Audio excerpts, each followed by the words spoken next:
chose dans ma vie, c'est qu'elle est différente pour chacun. Par exemple, pour les habitants du village original, la mise à mort de ma mère était de la justice. Car, selon eux, elle était à l'origine de tout leur malheur. Quant à moi, ma justice fut de tous les faire souffrir et disparaître pour que jamais ils ne recommencent. De fait, la justice est-elle juste quand elle fait souffrir? Est-ce que la vengeance est une forme de justice? La justice a-t-elle un sens si elle est différente pour chacun?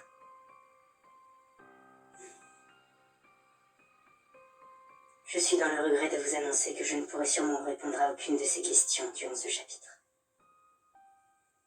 Car je n'en connais pas la réponse. Ce sont juste des questions que je me suis posées depuis que je me suis libérée de ma rage. Car quand j'étais encore jeune, je n'avais aucun doute sur le fait que ma vengeance n'était que justice.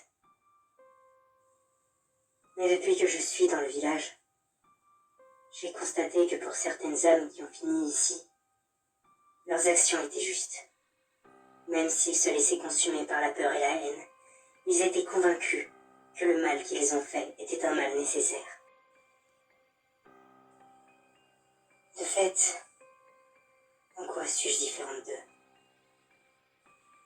Je peux me convaincre que j'ai protégé des gens de détraqués, ou qu'au moins les âmes brisées ne feront plus jamais de mal à personne. Mais, comme nous l'avons vu dans le chapitre précédent, tous n'étaient pas violents ou dangereux intentionnellement. De fait, est-ce que leur destin fut juste? Durant la période où j'étais encore dévoré par la rage, à quelques reprises des âmes un peu spéciales ont atterri au village. Et par spécial, je veux dire qu'ils ont fait souffrir des gens par vengeance. Que ce soit comme moi, parce que des gens leur avaient pris un proche, ou juste parce que leurs victimes les avaient contrariés. Ou encore, pour d'autres multiples raisons plus ou moins valables.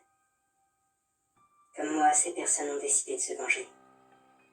Et si encore pour certains leur motif de vengeance me semblait un peu faible, comme ceux qui ont perdu à des parties de cartes avec de l'argent à la clé et ont décidé de tuer celui ou celle qui les avait dépouillés,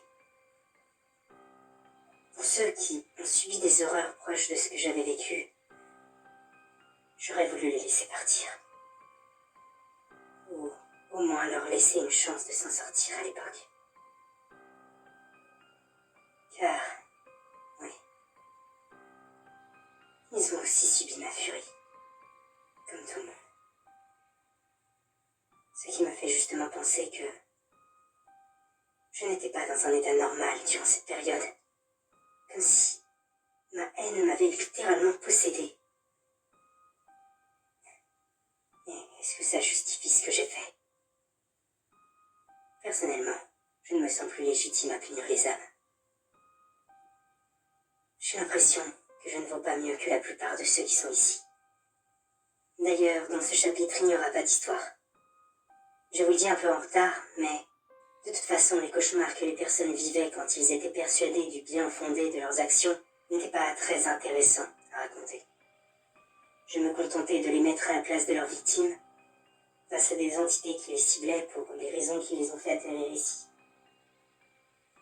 Mais, vu que les âmes étaient dépourvues de leurs souvenirs, ils ne pouvaient faire le lien entre ce qu'ils avaient fait et ce qui leur arrivait.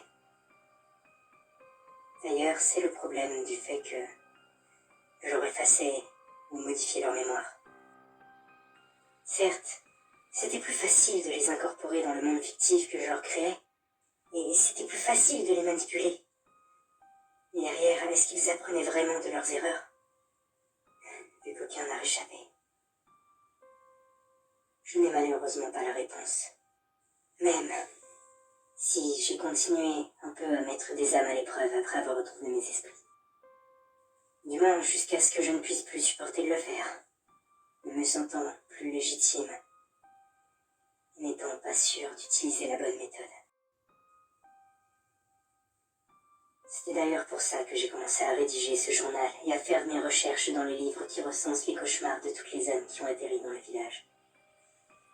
Puis, j'ai fini par croiser le chemin de la cauchemardesque qui m'a suivi dès lors. Et vu qu'il n'était censé y avoir que moi dans le village depuis le départ du prisonnier, j'ai décidé de rajouter des recherches sur cette entité mystérieuse. J'espère donc finir par trouver les réponses à toutes mes questions. Et vous, cher lecteur, pensez-vous que mes actions passées étaient justes? Ou étais-je aussi monstrueuse que certaines âmes qui ont fini dans le village? Je n'aurai sûrement jamais votre réponse. Mais si au moins vous savez ce qu'est la vraie justice, vous saurez si ce que j'ai fait est juste ou pas. En attendant, de mon côté, je vais continuer mon œuvre et essayer de trouver mes propres réponses. Le prochain chapitre sera donc sur quelque chose commençant par K. Je me demande ce que je vais bien pouvoir raconter. Je vais sûrement finir par trouver.